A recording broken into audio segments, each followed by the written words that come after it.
pessoal, tudo bem com vocês? Voltando aqui então a falar sobre as diáteses e agora eu vou falar sobre a diátese psora, né, ou a diátese psórica.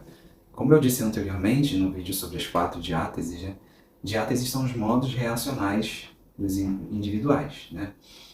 São agrupados, né, nessas diáteses porque existem, na verdade isso facilita o atendimento médico, acompanhamento médico e avaliação de cada indivíduo, né, por conta dessas tendências, né, tanto familiares como pessoais e fatores que estimulam o desenvolvimento, a apresentação dessas diáteses no organismo, das doenças relacionadas a essas diáteses, né. Vai estar sendo confuso, mas eu vou falar um pouquinho mais sobre ela, no caso a psora.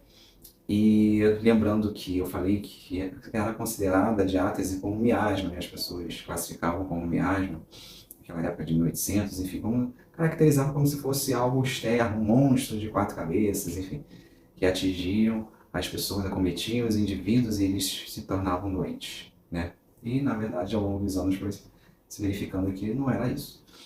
E como eu expliquei como modos reacionais individuais, no caso da psora, caracterizada e observada inicialmente por Hahnemann como a sarna, né? Mas na verdade não a doença em si. As manifestações, né? As manifestações cutâneas e doenças que têm semelhança, por exemplo, com a sarna, como o eczema, a dermatite atópica, por exemplo. E dentro da psora, os indivíduos que têm mais propensão, né, a desenvolver esse tipo de diátese, esse modo reacional, modos reacionais são formas reacionais. As pessoas reagindo diante do meio de determinada forma. Então, no psórico, normalmente indivíduos que eu coloquei lá nos outros vídeos sobre os tipos constitucionais, sulfúricos escleróticos normalmente, ou carbônicos. Carbônico é aquele que tem dedos mais largos, o rosto mais arredondado, enfim. Que podem desenvolver como doenças, por exemplo, a hipertensão, o diabetes, né? São pessoas que têm a suprarrenal um pouco mais acelerada, mais ativa, digamos assim. Há indivíduos que têm aumento de ácido úrico no organismo, então podem desenvolver gota. E aí existem medicamentos que auxiliam nesse processo de metabólico, né, do metabolismo do ácido úrico, sua eliminação renal, como por exemplo o Verdes vulgares, o licopódium, né, como para indivíduos, no caso, um medicamento sistêmico, né, e outras manifestações, como por exemplo a asma, a rinite alérgicas.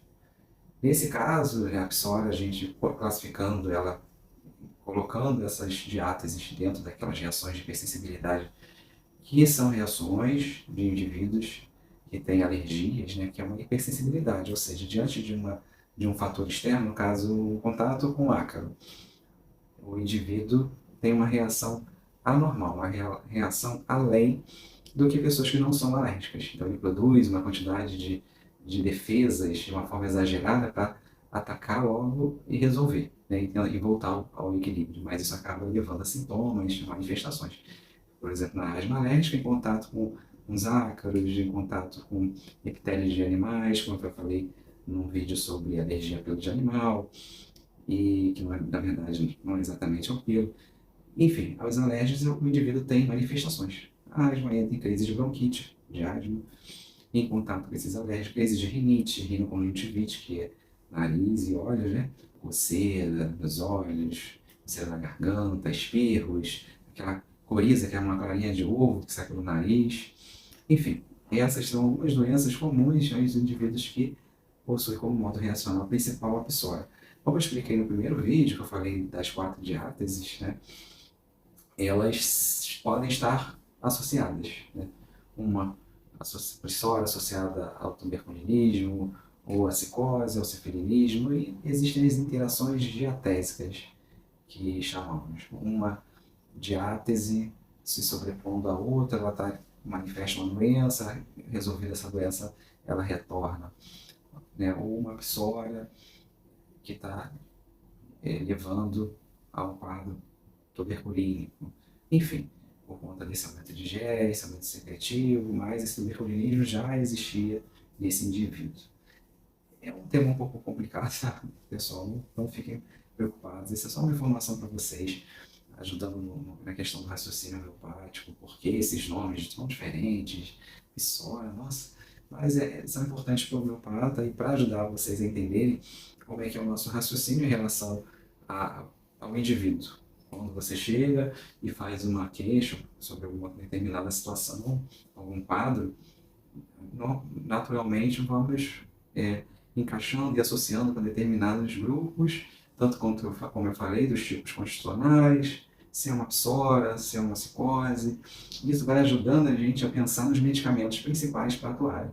E existem, né, no caso, as diáteses, elas se caracterizam por diáteses metabólicas, né, e, e outras, no caso, as diáteses que são toxínicas, né? Tanto o mercurilismo, o cifilinismo, como toxínicas, psoras, ciclose, metabólicas. Enfim, e dentro dessa visão, nós vamos construindo também pensamentos de medicamentos que podem ajudar primeiro aquele órgão a se equalizar em relação aos outros, ou seja, aquele órgão está um pouquinho mais enfraquecido do que os outros. Então, vamos utilizar um medicamento primeiro para, por exemplo, ajudar esse fígado, o fígado dessa pessoa, para ela em conjunto, depois usar um medicamento que vai ajudar todo esse sistema. Eu espero não ter sido tão complexo em explicar as diáteses, mas enfim, vocês podem perguntar, fiquem à vontade, e eu puder explicar para vocês, eu explico. E, na verdade, existem as outras que eu vou falar também, e os temas vão se relacionando, tá bom? Então, um abraço e até o próximo vídeo. Tchau, tchau.